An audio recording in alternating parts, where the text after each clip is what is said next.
तो दोस्तों स्वागत करते हैं आपका क्लास कोचिंग क्लासेस में। मैं विपिन पढ़ा रहा हूं आपको मैथ्स और रीजनिंग की क्लासेस। तो शुरू करते हैं आज की पाठशाला। जैसा कि दोस्तों आपको पता है कि हमारा रीजनिंग में छठवां चैप्टर ब्लड रिलेशन या रक्त संबंध चल रहा है और ये रक्त संबंध की क्लास नंबर 2 हो जाएगी। ठीक है, रक्त संबंध में हमने पहली क्लास में हल्का सा बेसिक रक्त संबंध का देखा। उसके बाद में हम इस चैप्टर को क्वेश्चंस के थ्रू ही सॉर्ट आउट कर रहे हैं। यही इस चैप्टर को पढ़ने का अच्छा तरीका होता है, इसमें कोई कंसेप्ट नहीं होता। भाई आपको तो पता है डेली यूज के क्वेश्चंस होते हैं। मेरे पापा का पापा मेरा कौन लगेगा दादा, इस टाइप के क्वेश्चन होते हैं। तो इसमें कंसेप्ट तो बनाए नहीं जाएंगे, है ना। तो आपके सामने मैं आज फिर से अच्छे अच्छे क्वेश्चन निकाल के लेकर आया हूँ। मैं आपको उन क्वेश्चंस का डिस्कस कराता हूं। ठीक है, तो पढ़ेंगे अच्छे से। ठीक है, तो देखिए दोस्तों, सबसे पहले आपको क्वेश्चन दिख रहा होगा यहां पर। ठीक है, तो मैं यहां पर पढ़ाऊंगा। ठीक है, इधर क्वेश्चन का वो ले लेते हैं पूरा और इधर पढ़ा देते हैं। तो क्वेश्चन देखिए, क्वेश्चन आपके सामने आ गया होगा। शालिनी अभय की पुत्री है, अनीता विनीता की माता है, जो अभय की पत्नी है, तो अनीता अभय से किस प्रकार संबंधित है। पहला ऑप्शन है माता, दूसरा मदर इन लॉ मतलब सास, तीसरा बहन और चौथा पिता। ठीक है, तो करने का तरीका दोस्तों क्या था। करने का तरीका आप सभी को पता है क्या है। तो क्या है, शालिनी अभय की पुत्री है। मैंने आपको पहले ही बताया कि शालिनी है, शालिनी को एस से डिनोट कर दूं। पुत्री है, जेंडर सेम है तो शालिनी एस। अभय की पुत्री है, अभय इसका पापा है, जेंडर इसका नॉन है। ठीक है, नॉन मतलब जानते हैं। उसके बाद में बात करता है अनीता विनीता की माता है जो। अब देखिए अनीता विनीता की माता है, मुझे इतना तो पता है, लेकिन यहाँ पे आया है जो। तो जो को आप हमेशा ध्यान रखेंगे, जो पिछला वाला वर्ड होता है उसको जो लगाएंगे। मतलब यहाँ पर आप कहेंगे कि सर मैं तो अनीता को जो लगाऊंगा, नहीं, जो के पास में आने वाला वर्ड है। मतलब जो कह रहा है कि अनीता विनीता की माता है जो, तो जो आया है वो विनीता के लिए आया है। जो अभय की पत्नी है, तो जो अभय है इसकी पत्नी का नाम है विनीता और विनीता की माता है अनीता। ठीक है, ये है भाई। जेंडर हमने देख लिया, पत्नी है तो जेंडर फीमेल ही होगा। उसके बाद में माता है तो फीमेल, इसकी पुत्री ये है। अब बात करते हैं कि तो अनीता अभय से किस प्रकार संबंधित है। अभय से अनीता, भाई अनीता की बेटी विनीता की शादी हुई है अभय से, तो विनीता की माता अनीता अभय की कौन लगेगी, सास लगेगी। और सास को इंग्लिश में बोलते हैं क्या, mother in law. Means that आपका ऑप्शन नंबर भी करेक्ट आंसर होगा। ठीक है, बढ़ते हैं दोस्तों अगले क्वेश्चन की तरफ। अगला क्वेश्चन आपको फिर से बोर्ड पर इधर दिखाई देगा। अगला क्वेश्चन क्या कहता है, एम वी का पिता है, वी एक्स की बहन है, एक्स की शादी आर से हुई है, आर पी की बेटी है, पी एच की बीवी है। यदि एन वी की इकलौती संतान है तब एन एम से किस प्रकार संबंधित है। बेहतरीन क्वेश्चन है भाई। एम वी का पिता है, एम जो है मैं ये लिख सकता हूं वी का पिता एम है। अब आप मुझे ये बताइए, मैंने ये तो डिब्बे में बंद कर दिया, मैं इसको कौन से डिब्बे में बंद करूं, त्रिभुज में या वृत्त में। तो इसमें कहा है वी का पिता है। अभी तक मेरे को इसका जेंडर नहीं पता, लेकिन आगे पढ़ते हैं। वी एक्स की बहन है, आप क्वेश्चन इधर पढ़ेंगे, वी एक्स की बहन है। तो ये जो बहन है ये किसकी है, मैंने बहन भाई के लिए क्या बताया, इक्वल। एक्स की बहन है, अब मुझे एक्स का भी नहीं पता कि ये वी का भाई है या बहन है। एक्स की शादी आर से हुई है, एक्स की शादी जो है वो आर से हुई है। मींस डैट अभी आर का भी नहीं पता कि जेंडर क्या है। ठीक है, एक्स की शादी आर से हुई है, अभी आर का भी नहीं पता कि जेंडर क्या है।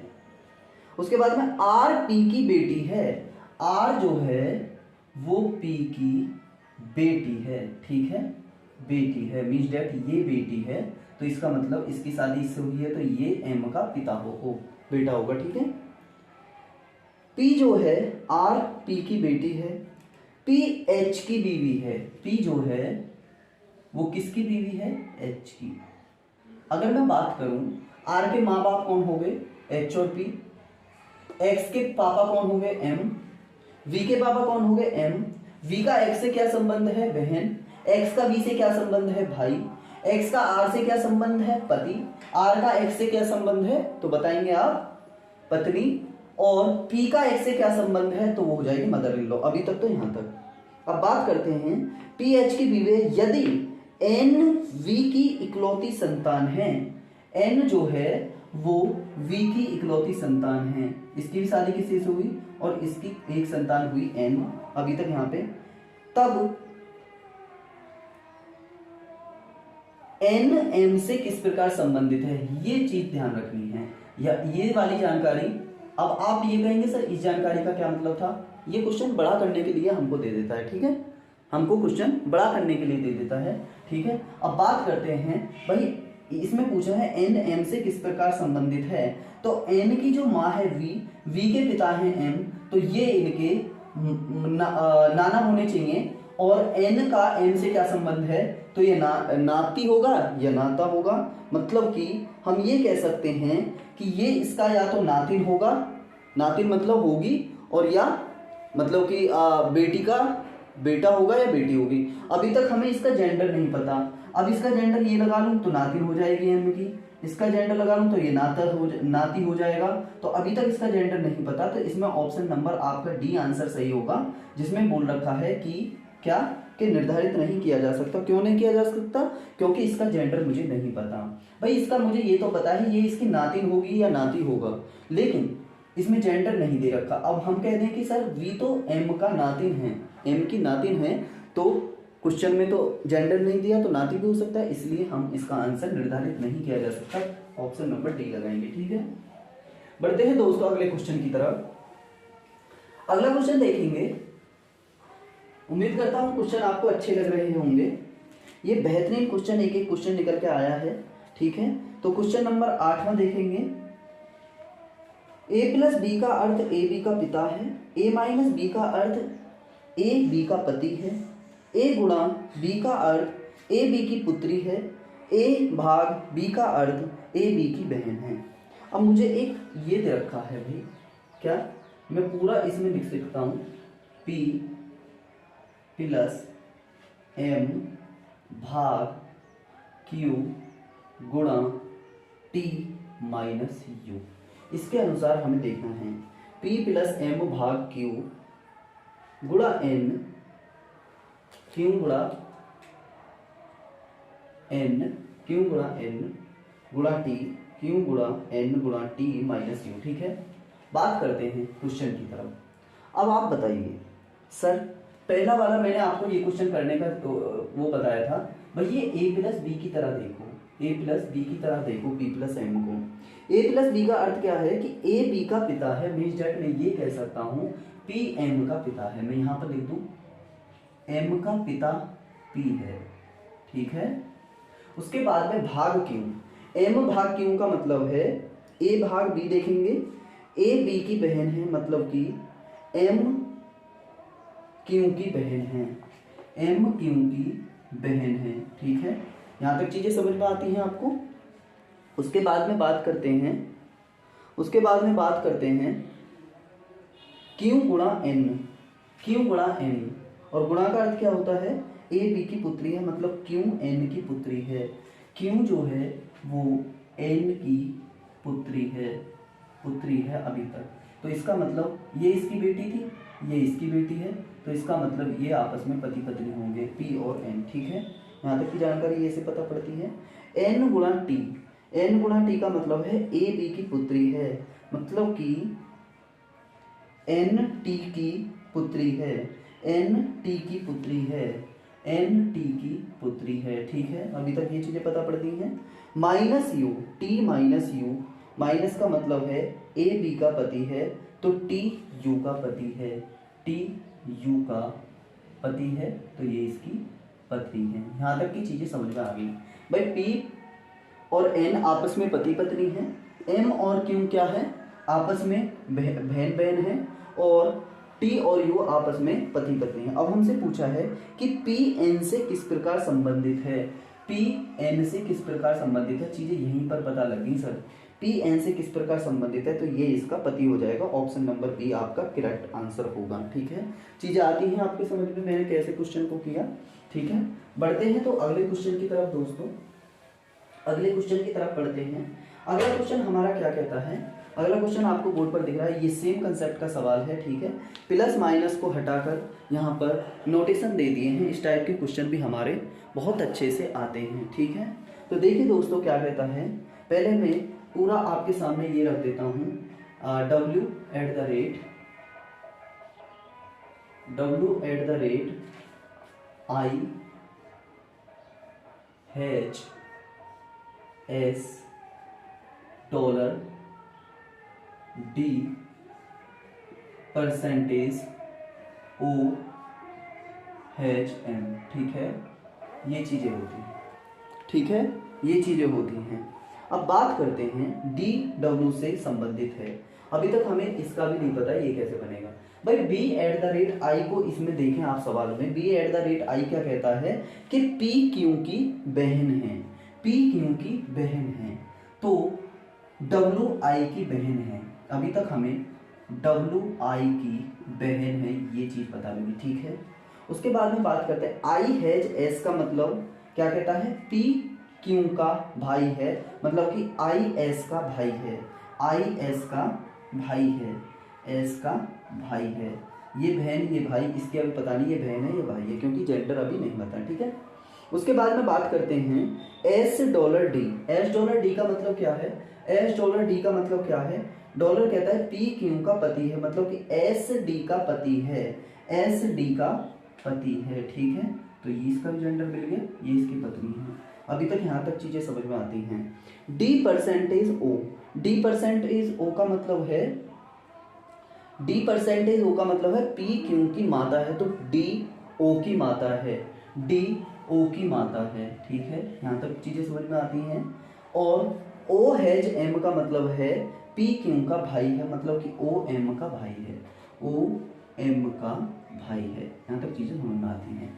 भाई W I S D O और एम, हमने सारी चीजें यहाँ तक निकाल ली। ठीक है, अब बात करते हैं, आपको मैं समझाऊं, आप मुझे बताएंगे कि डब्ल्यू और आई में आपस में क्या क्या संबंध होगा, भाई बहन का, आई और एस में भाई भाई का, एस और डी में पति पत्नी का, तो डी आई की क्या लगेगी, भाभी लगेगी, और एस के ये दोनों बच्चे होंगे क्योंकि ये इनकी पत्नी है। ठीक है, अब हमसे क्या पूछा है, डी डब्ल्यू से किस प्रकार संबंधित है, डी डब्ल्यू से किस प्रकार संबंधित है।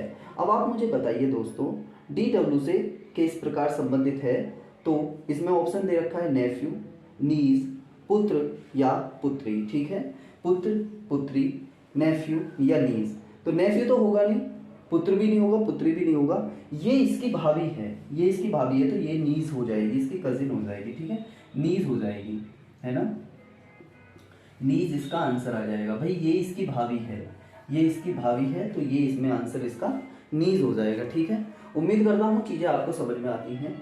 बात करते हैं दोस्तों,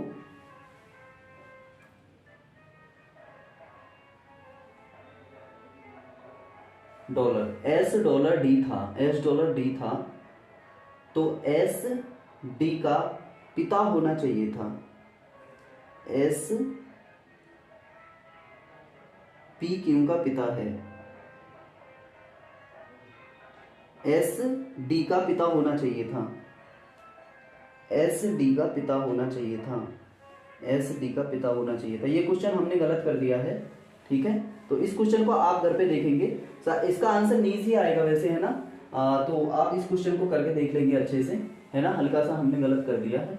ठीक है, तो बढ़ते हैं दोस्तों अगले क्वेश्चन की तरफ। कभी कभी गलतियां हो जाती हैं, इस चीज़ को मेंटेन ना करते हुए बस आप क्वेश्चन पर ध्यान देंगे। ठीक है, क्योंकि यहाँ पर पढ़ाने में थोड़ी सी ऐसे ही प्रॉब्लम आती है, कोई रहता नहीं है, तो इसलिए माइंड थोड़ा सा रिलैक्स में नहीं रहता। ठीक, तो बढ़ते हैं देखिए दोस्तों अगले क्वेश्चन की तरफ। क्वेश्चन नंबर 10 क्या कहता है, ए बी की बहन है, सी बी की माँ है। ए बी की बहन है, ए बी की बहन है, ए जो है वो बी की बहन है, सी बी की माता है, सी जो है बी की माता है, डी सी का पिता है, डी सी का पिता है अभी तक। ठीक है, ई डी की माँ है, ई डी की माँ है, ठीक, ई डी की माँ है। तो ए डी से कैसे संबंधित है, ए डी से कैसे संबंधित है? माँ का पिता, माँ का पिता बच्चे का क्या लगेगा? माँ का पिता बच्चे का नाना लगेगा, सीधा सीधा, ठीक है।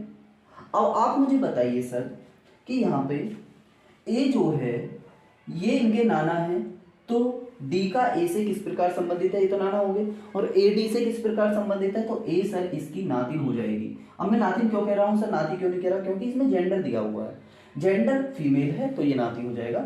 आपका ऑप्शन नंबर शायद option number B correct answer होगा, दूसरा नंबर करेक्ट आंसर होगा, ठीक है। चीजें समझ में आती हैं। बढ़ते हैं आज की क्लास के लास्ट क्वेश्चन पे, ठीक है। क्वेश्चन नंबर 11 देखेंगे दोस्तों, क्वेश्चन नंबर 11 देखेंगे। क्वेश्चन नंबर 11 क्या कहता है? आपके सामने क्वेश्चन आ गया होगा, मोनिका राम की माता है, प्रमोद शिल्पी का पति है, राम शिल्पी का भाई है, तो मोनिका प्रमोद से किस प्रकार संबंधित है? मोनिका राम की माता है, मोनिका राम की माता है, माता है का मतलब ये हो गया, ठीक है, माता है। प्रमोद शिल्पी का पति है, अभी यहाँ पर ना तो प्रमोद है ना शिल्पी है, ठीक है। तो इस लाइन को अभी छेकेंगे, इसी चीजों को छेक देते हैं, क्यों? क्योंकि अभी हम लगा भी तो नहीं सकते हैं ना, बाद में देखते हैं। राम शिल्पी का भाई है, राम जो है वो शिल्पी का भाई है, शिल्पी का भाई है। अभी यहाँ तक पता पड़ गई। अब पहली वाली लाइन पर पहुंचे, प्रमोद शिल्पी का पति है, यहाँ पर शिल्पी है और प्रमोद शिल्पी का पति है, तो इसकी शादी प्रमोद से हुई होगी, सीधी सी बात है। प्रमोद शिल्पी का पति है, राम शिल्पी का भाई है, शिल्पी राम की बहन है और राम की माँ एम है और एस क्या है? एस की माँ एम है, ठीक है। यहाँ तक चीजें समझ में आती हैं। अब ज्ञात करेंगे कि तो मोनिका एम प्रमोद से किस प्रकार संबंधित है? मोनिका, भाई एक बात बताइए, इनकी बेटी है एस और एस का पति है पी, ठीक है।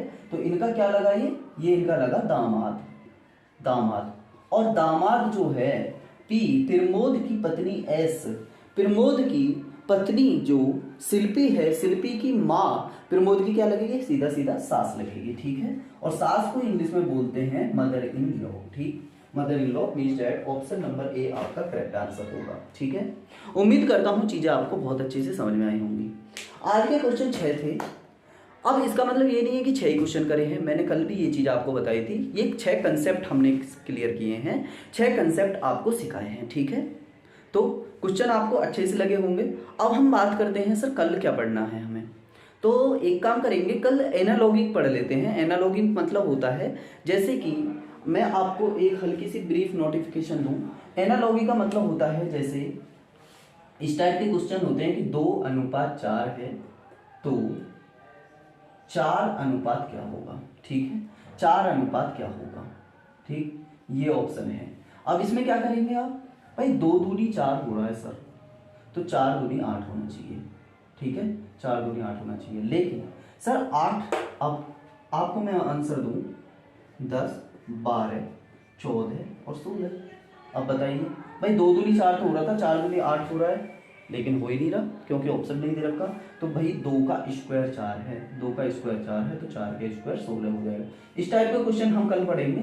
ये चैप्टर हम एक ही दिन में कंप्लीट कर देंगे, ठीक है। एक ही दिन में ये चैप्टर भी हम कंप्लीट कर देंगे कल, तो आप टेंशन लेने की बात नहीं है।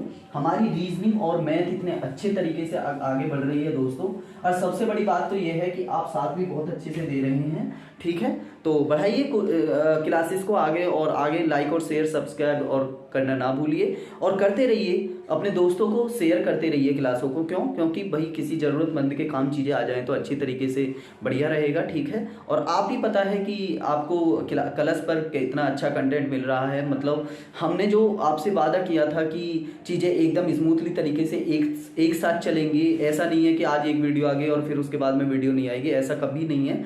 अभी तक मैं मात्र एक छुट्टी ले चुका हूँ, जिसमें हफ्ते में भाई संडे की छुट्टी तो होती है, ठीक है। तो मैं आपसे एक छुट्टी ली थी जिसमें मैं कहीं पर जाना पड़ा था काम की वजह से, ठीक है। तब से मैं आपको रेगुलर ही पढ़ा रहा हूँ, है ना।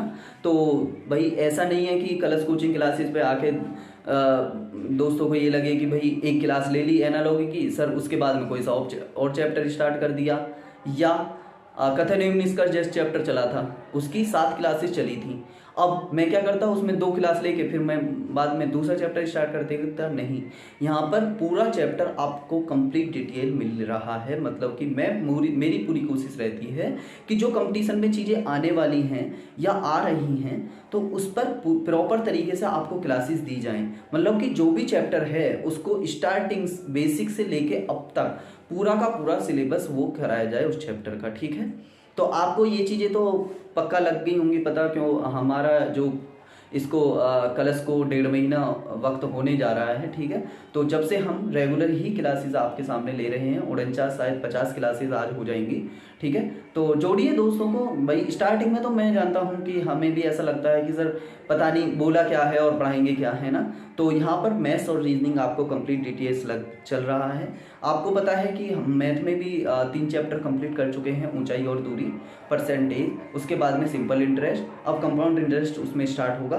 कल इसमें एनालॉगी खत्म हो जाएगा, तो मीन्स दैट इसमें 7 चैप्टर हो जाएंगे हमारे। और इसके बाद में हम जो बात करेंगे वो बात करेंगे पासा या डाइस पढ़ेंगे, ठीक है, अच्छे से। तो आज की क्लास को यहीं समाप्त करते हैं। यदि क्लास पसंद आई हो लाइक शेयर एंड सब्सक्राइब करना ना भूलें। कलश कोचिंग क्लासेस को विपिन कुमार के साथ में पढ़ रहे हैं मैथ्स और रीजनिंग की क्लासेस। आज की क्लास को समाप्त करते हैं। जय हिंद, जय भारत, नमस्कार।